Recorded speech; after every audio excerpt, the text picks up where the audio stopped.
నీ జాబ్ కాకుండా నువ్వు బయట దానికి బయట ఏమన్నా చేసి ఒక రూ. 100 సంపాదించు. అప్పుడు నీకొక కాన్ఫిడెన్స్ వస్తది.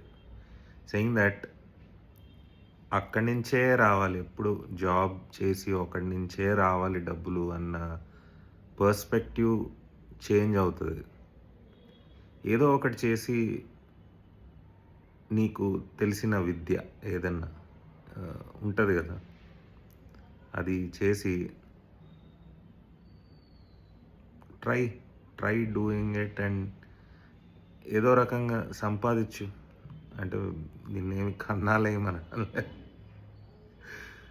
But with whatever you know, నీకేమైతే తెలుసో పనులు, అందులో నుంచి ఒక పని ఏదైనా చేసి ఒక రూ. 100 సంపాదించు. ఆ రూ. 100ని ఒకసారి చూసుకో నువ్వు.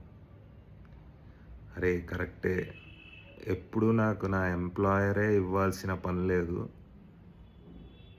నేను బయట నుంచి కూడా ఏదో ఒకటి చేసి నేను తెచ్చుకోగలనన్న కాన్ఫిడెన్స్ వస్తది మీకు. That's a good habit.